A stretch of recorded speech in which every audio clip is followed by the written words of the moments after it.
Every predator on Earth eats its kill raw. Every scavenger, every carnivore, every single one, for hundreds of millions of years. Except one. Somewhere along the way, one species broke that rule, and it broke it so completely that today, that species can barely survive without breaking it. And here's the strange part. Nobody can tell you exactly when that changed. There's no date stamped in the fossil record. No single campfire marked first one. Instead, there's a trail of clues, scattered across nearly 3.5 million years, that don't all agree with each other. Your own body holds one piece of evidence, ancient ash holds another, and they're pointing at two different suspects, from two different timelines. This is the case of how humans started cooking meat, and the file is still officially open.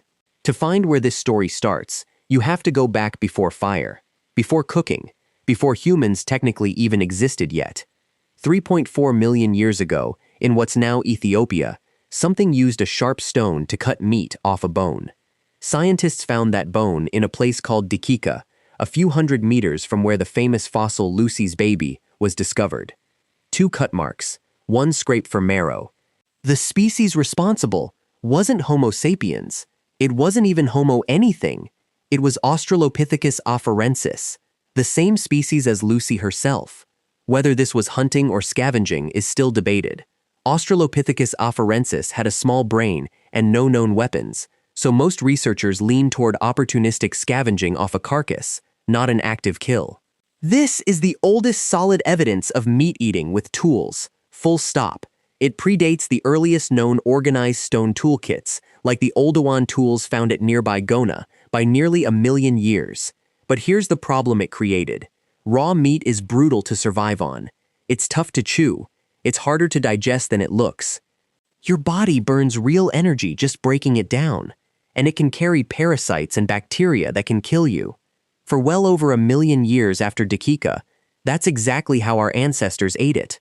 Raw, off the bone, with nothing but a sharp rock. But your own body is about to become a witness in this case, and what it reveals doesn't match the archaeological record at all. Around 1.8 million years ago, a new species shows up, Homo erectus, and its body looks nothing like the ones before it. Bigger brain, taller frame, but smaller jaw, smaller teeth, and a noticeably smaller gut.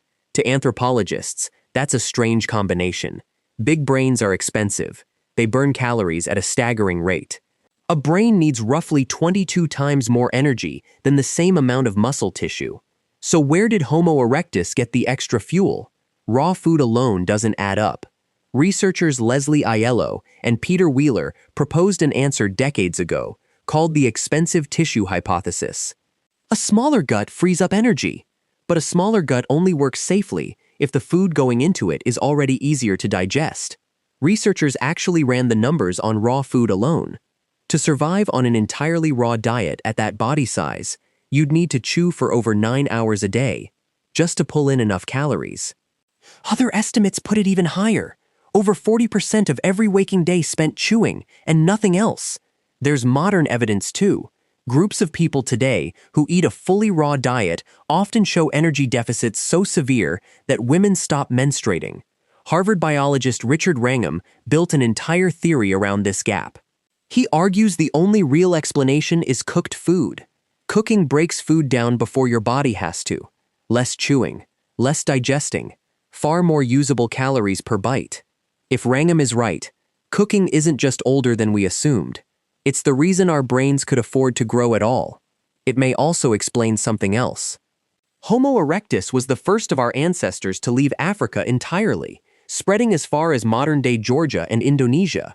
A more efficient diet could be part of what made that migration survivable. There's just one issue with this suspect. The body says 1.8 million years ago, but there's no fire that old.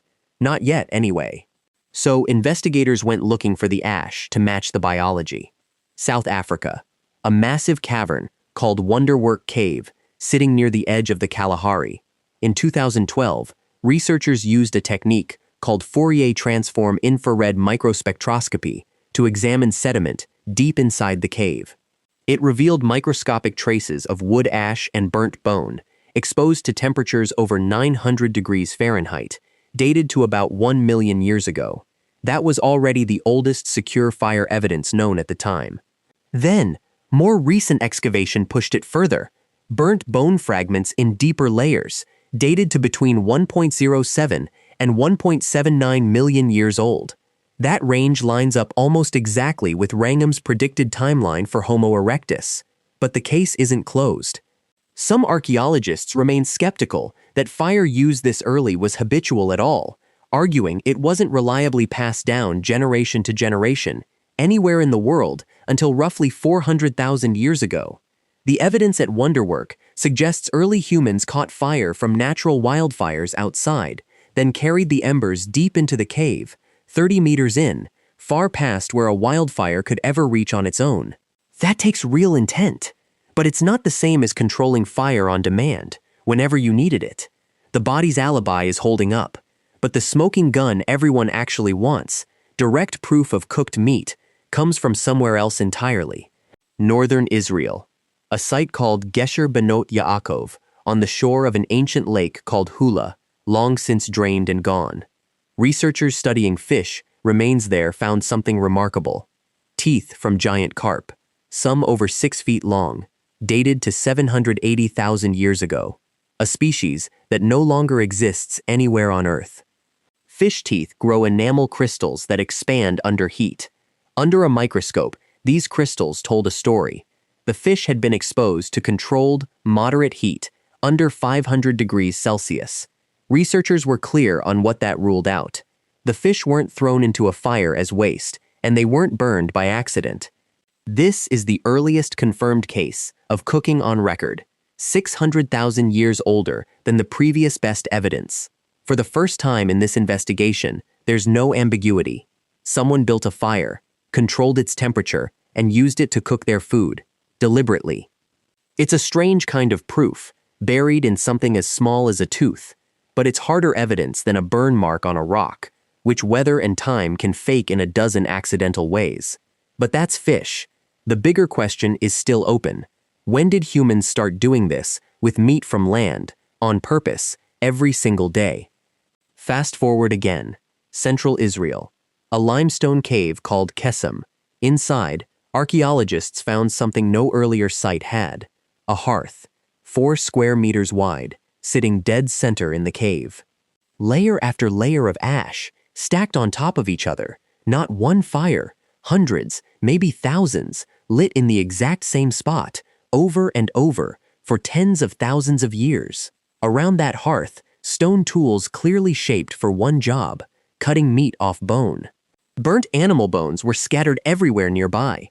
Deer, wild pigs, butchered, then roasted. This dates to roughly 300,000 years ago, and it marks something new, not opportunistic fire, habitual fire, a daily fixture of life. A similar pattern shows up further west. At Bolomor Cave in Spain, researchers found small hearths where Neanderthal ancestors cooked rabbits and tortoises, roughly 228,000 years ago. Different population, same behavior, independently. Around the same window as Qesem, roughly 400,000 years ago, evidence from a site in eastern England shows something else changing. Burnt flint tools and fragments of iron pyrite, the kind used to strike sparks against flint. That's not captured fire anymore. That's fire made on demand, whenever it was needed. Once humans could make fire at will, cooking stopped being rare.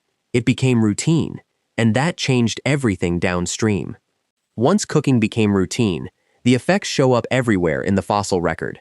Jaws got smaller, teeth got smaller, guts shrank, all consistent with food that no longer needed to be torn apart and slowly fermented inside the body. Heat physically changes meat before it even reaches your mouth. It denatures the proteins and breaks down connective tissue, doing a chunk of the digestive work your gut would otherwise have to do alone. Chewing time collapsed. Chimpanzees today spend roughly 6 hours a day chewing. Early humans on a cooked diet needed a fraction of that. That freed up time didn't disappear. It went somewhere, toward tool making, toward hunting, eventually toward the kind of complex social behavior that raw food animals never had time for. Some researchers now argue this flips an old idea on its head. The classic story was man the hunter, built around chasing prey. Wrangham's version is man the cook. The fire, not just the kill, is what made the extra calories usable at all. So cooking also solved the safety problem. Heat kills the parasites and bacteria that make raw meat dangerous, opening up food sources that would have been too risky to eat otherwise. And there's a less obvious side effect. A hearth is a gathering point. A reason to sit still, together, after dark, instead of scattering to forage alone. Some researchers think that nightly circle, lit by fire, is where early human storytelling and language really took hold. Circle back to that gut and brain trade-off from Act 2. This is the payoff it was pointing toward. A smaller gut, a bigger brain, and a species that could finally afford both, because cooking was doing part of the digesting before the food ever reached the stomach. So who actually solved this case? Who gets credit for the first cooked meal? Here's the honest answer. Nobody knows for certain, and it probably wasn't a single moment at all. The body's evidence points to 1.8 million years ago. A theory, not a fire. Wonderwork Cave offers embers, carried and kept, somewhere between 1 and 1.8 million years ago. Suggestive, not conclusive. Gesher Benot Ya'aqov gives the first confirmed cooking, 780,000 years ago, but only fish, not yet meat from land. And Qesem Cave shows cooking becoming a daily habit, 300,000 years ago, right as humans learned to strike fire from stone on command. Cooking meat wasn't invented. It was assembled, in pieces, across 3 million years, by different populations who never met and left behind different kinds of proof. Which leaves an unsettling question.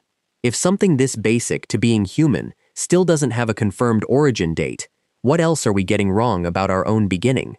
It's worth sitting with. Nearly every meal you've eaten in your life has been cooked, and the habit is old enough that biologically, modern humans may not be fully built to survive without it. If this pulled you in, subscribe.